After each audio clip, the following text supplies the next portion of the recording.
What's up, everybody? I'm Aslan Hajavandi, but who cares about that? We got the two dudes that you guys want to hear from. The two guys, the older brothers you always wish you had, or maybe the cousins you wish you had at your Thanksgiving, Christmas, holiday dinners. It's Jeff Cameron, as well as Corey Clark. Corey Clark, senior writer for Warchant.com. Jeff Cameron, host of the Jeff Cameron Show, which you can hear 1 to 3 o'clock on 93.3 FM in Tallahassee, as well as Warchant TV on Mondays, Wednesdays, Thursdays, and Fridays, as well as the pregame show that he'll do with Tom Lang this coming Saturday as we get you ready for the NC State game at 7 p.m. I think Jeff's even going to tag along on the watch along this week around because Don will take some time off. Yeah, I'm looking forward to it, actually, yeah. So, and then check out the post-game show with Tom Lang and Gene Williams as well. Also, surprisingly, you can still sign for warchant.com and not break the bank. $10 right now, everybody. $10 for an entire year. I don't know who agreed to this, Jeff. You guys got mouths to feed. I've got women to take out. But it's still $10. Imagine that. Look at that, everybody. Enjoy it. You're going to be taking those women to Wendy's. Yeah. Yes, that's right. That's why we're saving money. We're saving money. Florida State heading to Raleigh on Saturday to take on number 14 NC State. The Noles coming off that 31-21 loss to Wake Forest on Saturday. Bit of a bummer. This could have been a ranked showdown, but nonetheless, Florida State does control their own destiny here in the next 2 weeks in the ACC Atlantic. But, Jeff, that loss, some of us might have gotten ahead of our skis a little bit. This guy, pointing to myself here. But after that loss, I mean, was it sobering at all? Was it deflating? And are there any new sort of long-term concerns for Florida State's season this year after you sort of assess and go through what happened Saturday against Wake? Well, I think it confirmed some suspicions. You know, we held out hope that certain aspects of this team that we didn't think were strong or deep enough or talented enough wouldn't be exposed to the extent that they were. But I think they were, and some of this has to do with injury. Now, we can't ignore that. It's not an excuse, but it can be a reason. You know, both your starting tackles were out for this football game, offensive tackles, and I thought Wake did a good job of pinching inside and really exploiting their lack of athleticism. And then that kind of changed the dynamic for Jordan. And I think they got off platform quite a bit there. They lost a lot of first downs because of it. And then they were always behind the chains. And they've done such a good job so far up to this point, staying ahead of the chains, either by design or execution. But they've been able to go through these first 4 games and largely stay ahead of the chains. They could not in this game. And then I think the other part of the problem is, guys, we knew Fabian Lovett was absent at the end of the LSU game and then has not come back since. At some point, that's going to get exploded. Well, what better way for that to get exploited than when facing this, cockamamie offense that holds the ball under center for an hour before throwing the football. And, without being able to penetrate and blow up that slow mesh, if you will, I thought Sam Hartman was too good. His receiver's too good, and he executed that. So these are concerns that we had maybe before. No team was capable of exploiting them to the extent that Wake did. I fear NC State and Clemson are both good enough to do that, though. Corey, any of that stuff kind of resonate with you after the Wake Forest game that Jeff mentioned? Yeah, all of it. The good news is you're not going to face that cockamamie offense again. And that is, it's almost like, it really is almost like facing a triple option offense. Like, it's almost hard to gauge your defense against any other offense. Or project that, okay, you struggled against Wake, so that means NC State's going to run right down your throat. Man, it is a different deal trying to defend that thing. And you look at Clemson, how bad they looked against Wake Forest. And then the next week, playing not as good an offense, they kind of dominated that NC State offense. So they didn't let the Wake loss turn into another one. They didn't let a bad showing against Wake, because Wake does that to everyone. 31 points, honestly, and I think both of you guys would agree, if you'd have told me before the game Wake's going to score 31 points, I'm like, well, Florida State's going to win. It's going to be close, but I trust Florida State to score in the mid-30s. And so the offense was the issue, in my opinion. The defense was not good at all. They're not absolved, but the offense performed under expectations. And it was really a four possession stretch there in the first half where they just kind of didn't. They looked a lot like last year. The line didn't block well. Jordan missed a couple throws, and the running game was kind of non-existent, and that's how you lose a football game. But it's college football, man. Like, I think if they played Wake Forest 10 times, Jeff, I don't know. I'm being honest. Like, I think it's 5-5 or 6-4. And I think if you play Wake Forest 10 times and you hold them to 31 points every time, you're probably going to win 7 of them or 8 of them. It was a bad day for the offense when they didn't need to have a bad day. Yeah, even by the way, let me just say this real quick to answer that. Yeah, even if you have Robert Scott and so both tackles aren't getting abused, but only one is, well, you can kind of scheme around that. So, I think you're right. I think they probably would have won at least half, if not more than that. And you're right. To only score 21 points against the Wake Forest defense is a problem, especially because Wake executes so well on their offensive side of the ball. So, you're going to have to win a shootout a lot of times against Wake Forest. For those of us that predicted Florida State to win, I think I said something like 41-34 or something akin to that. I mean, we thought it would be a shootout. Well, you scored 21 points. You can't win that way. Injuries were something you touched on, and it's a very valid point, Jeff. This week, things have been a little bit encouraging for Florida State on the defensive front, and Mike Norvell shared some news on Wednesday after practice that should lift some of the spirits of Florida State fans. Sounds like Jared Verse will be removed off of that sort of pitch count that he had against Wake Forest, so to have him at full speed's got to be a huge boon for the Noles here. Also, he was just mocked in the first round, apparently, of a recent ESPN NFL draft, first-round grade given to him, so let's see if we can maybe hold on to him. I don't know if we'd count that as good news for Florida State fans, would we? Oh, I'm sorry. Well, good news for Jared Verse Incorporated. Good news for the Verse family. Yeah. Amari Gaynor returned to practice this week as well. Mike Norvell thinks that he'll be able to get involved, and they'll keep him kind of on a pitch count a little bit. And then Robert Scott's a guy that we've seen at practice, and Norvell said they're monitoring him, but he suited up on Saturday, so that's obviously a good sort of sign. Those three gentlemen there, I think there's probably two that stand out more than the others. What would be a bigger lift to Florida State's fortunes on Saturday night, Jeff, if they can get back and be returned to form? Well, I mean, you're tempted to certainly say Verse because of explosiveness, and he can disrupt NC State's offense getting to the quarterback. But I actually, oddly enough, think it is Robert Scott in a way. I think you have to get Robert Scott back and hopefully close to full strength. The more dynamic player, the long-term benefit of having Verse seems self-evident. But, man, in the rewatch, I was really disappointed with the tackles. So I'm going to breathe a sigh of relief because I think while Scott's not a star in this league at tackle, he is a plus player for Florida State, and it does enable you to do some more things within your offense. And I think going against this defensive line for NC State, and they run, it's an interesting thing with NC State. It's a 3-3-5. And the three are really good, and then the other three behind him get up to the line of scrimmage and make plays in the run game. You got to have a guy that can move, and you got to have a guy that understands what you're trying to do offensively, and I think Robert Scott does that. Have courage, Corey. Disagree with Jeff. Tell me why Jared Verse is the bigger return for Florida State on Saturday against NC State. Well, real courage will be going with Amari Gaynor as the bigger of the three. But I'm going to stick with Jared Verse just because, that guy's he's a difference maker. He in 23 snaps, he seemed to change the complexion of that game on Saturday. He got one sack. He got another tackle for loss. He was in Hartman's face constantly when they tried to throw it. The offense just did not move as well with him on the field, and that's what he does. He can wreck stuff. NC State's offensive line is not very good. Now, it's not an issue, but the challenge will be with NC State is that kid gets rid of the ball very quickly. He does not hold on to it very long. Because he doesn't. He's very good about getting rid of the ball quick. He's got a quick release. He's got a strong arm. He's a different kind of quarterback.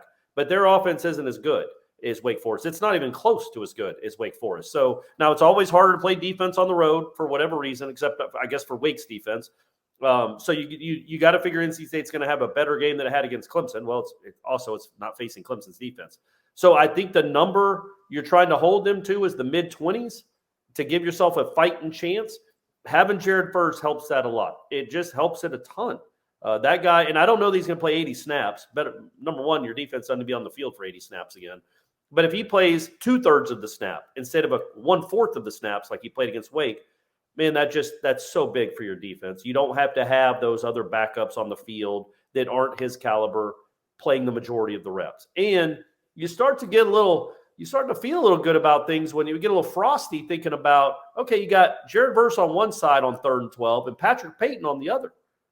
Patrick Payton's becoming a bit of a pass rush guy now. Like he hadn't done it a ton. He doesn't have a ton of at-bats, but you're starting to see some real stuff out of him. And that's a pretty good dynamic duo, I think, on 3rd and 12. Now, McClendon would be good if he got healthier. But, Jared Verse is he's one of the better players in the conference, I think. All the guys you're hearing from today will be releasing some podcasts to get you ready for the game leading up to Warchant Game Day presented by Zaxby's. Zaxby's in Tallahassee here, led by a 17-year Golden Chief booster.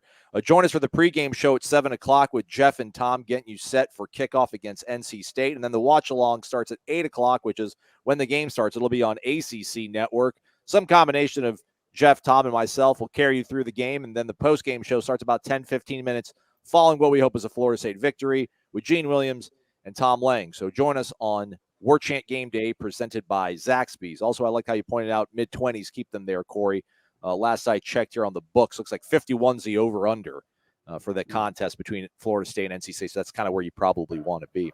Let's start here with you, Corey. Looking at the NC State offense as we start focusing on Florida State's opponent for this coming game. They've got a pair of tough running backs. They've got Jordan Houston, Demi Sumo Karngbe, which I just want to say Sumo Karngbe as much as I possibly can on the show. They got a really experienced offensive line, even though they lost, Icky, their starting left tackle, to the league. They've plugged in a pretty capable player there. Is that the key to slow down the run attack and that experienced offensive line, or will it be to keep Devin Leary and Thayer Thomas in check? He caught 9 balls against Clemson, but not even for 90 yards, so maybe that's kind of where you want to hang out. Well, no, I mean, I think the key here is to stop the run. Don't let them be two-dimensional. Make them one-dimensional, because I don't think they have great weapons on the outside. Thayer Thomas is going to torture Florida State as long as he's in college. We all understand that. But he is not he's not a down-the-field threat necessarily, or he hasn't been in his career, I should say. And I just think, man, the reason Wake Forest was able to move the ball so well, again, Hartman threw for 230 yards. That's a low number for him. But they ran for 170. If you can keep NC State into 2nd and 8s, 3rd and 9s, 3rd and 7s, you like your chances, man. You just do. But if they can run up the middle, and alluding back to Jeff's point with Fabian Lovett, which they have not been able to stop really anybody that with a pulse on offense of running up the middle since they lost Fabian Lovett. If NC State can run up the middle and make everything 2nd and 3 or 2nd and 2 or rip off 14-yarders, 3rd and 1, you got no chance of stopping. If that continues to happen because of the interior of your defensive line, that's going to be a real challenge. I think it's stopping the run. Those running backs aren't incredible, but all ACC running backs are capable. And if they've got big gaps to run through, it's going to be a long day. And so I think that's the key, is to stop the run.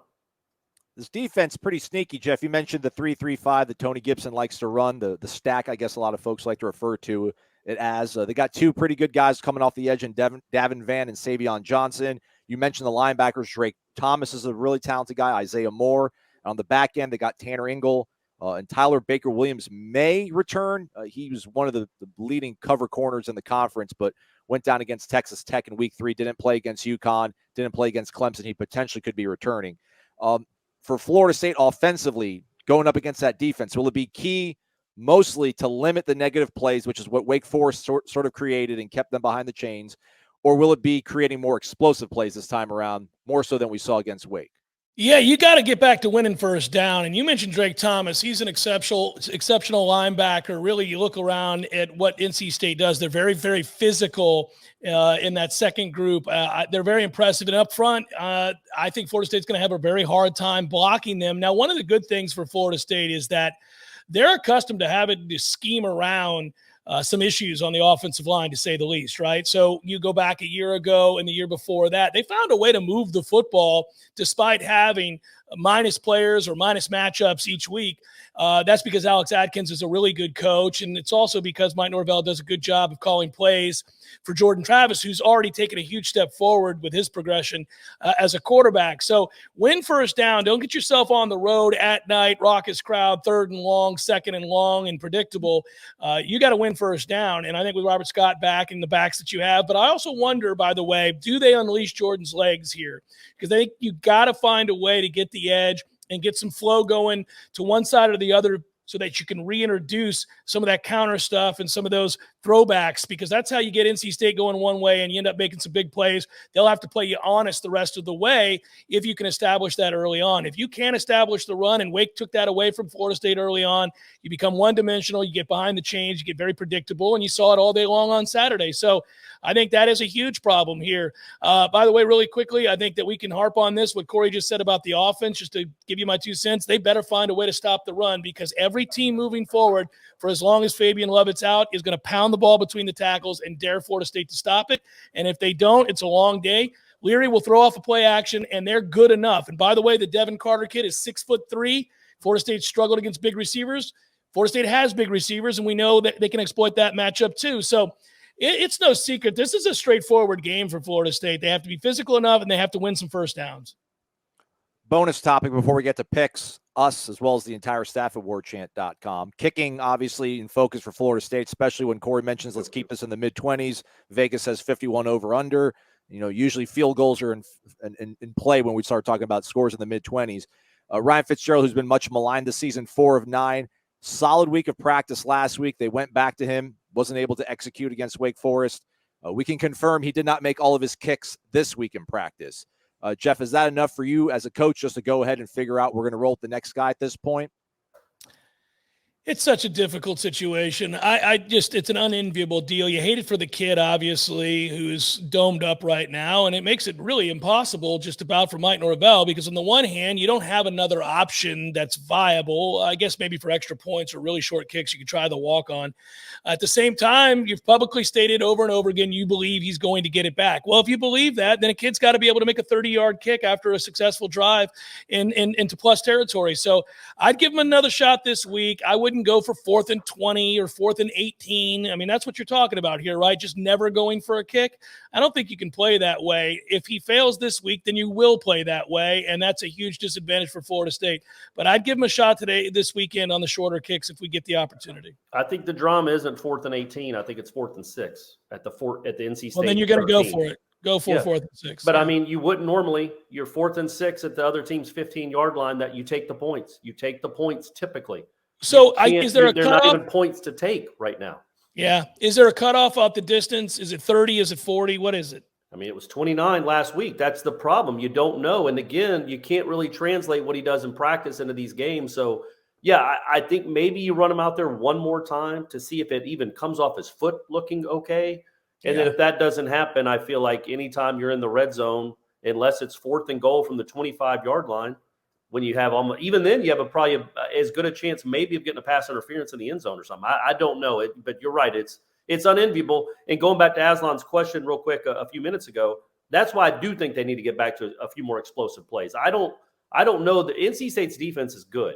I don't know that Florida State can just pin its hat on we're gonna have 4 long drives, 16 yards here, picking up a 3rd and 4 here, all the way down the field. I think you're going to have some long touchdowns. It's going to be too hard to move the ball consistently against this team, in my opinion. Plus, it always gets harder to move the ball in the red zone. And on top of being you haven't been good in the red zone all year, you don't have a kicker you trust.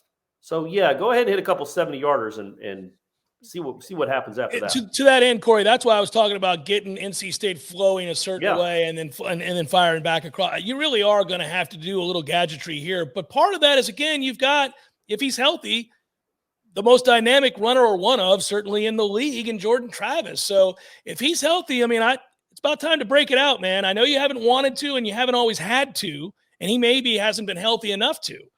But if he is – these next 2 weeks, you're going to have Jordan Travis make big plays with his legs, chunk plays with his legs. Big game Saturday. It's fun, everybody. Florida State involved in big, meaningful games here as we get into October, taking on NC State, 8 o'clock Saturday night on ACC Network. Join us beforehand for an hour pregame show with Jeff Cameron and Tom Lang right here on Warchant TV. This is all brought to you as part of Warchant Game Day presented by Zaxby's of Tallahassee. Zaxby's of Tallahassee led by a 17-year Golden Chief booster.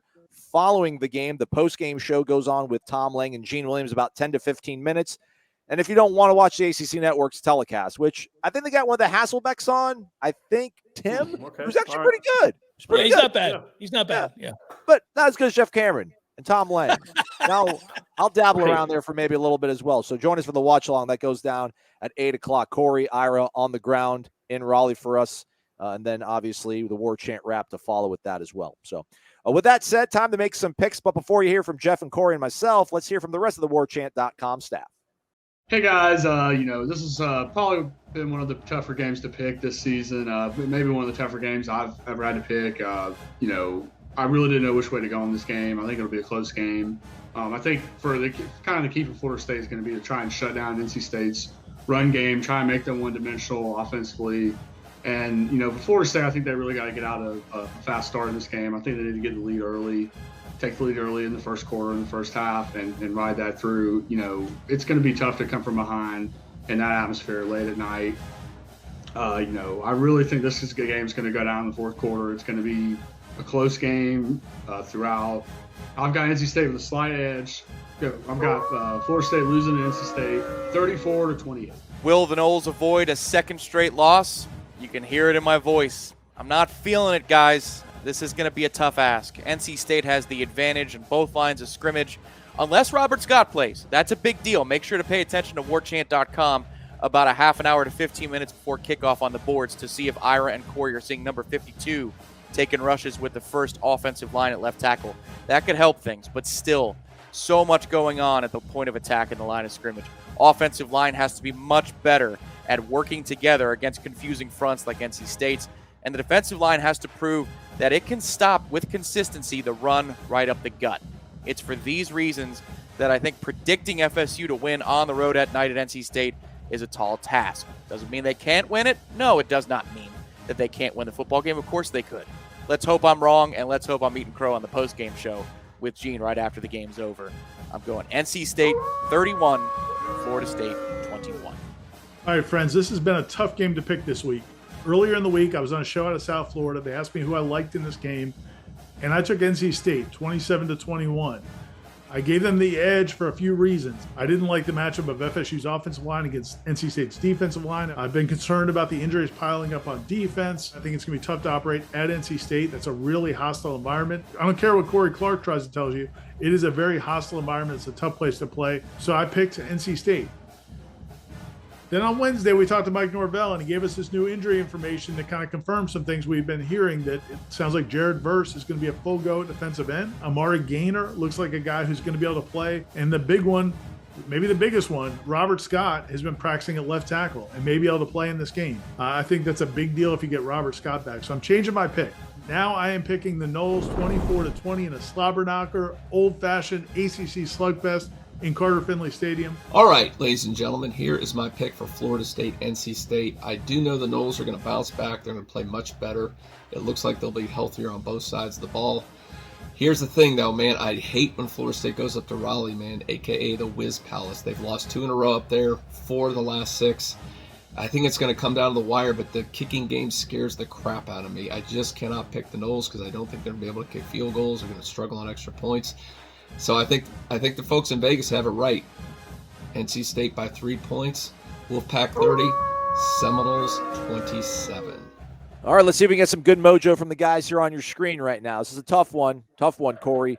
Florida State a 3-point underdog at NC State, which on a neutral site would be a pick 'em, but it's not on a neutral site. It's a Carter Finley, 8 p.m.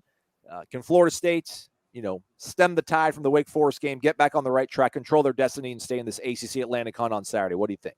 Well, sure they can, but I'm going to say no, they won't. I don't like the matchup. I hate to go back to this, but NC State has a very good kicker. You do not. And in close games, that matters a lot. On the road, especially, getting points when you drive the ball matters a lot.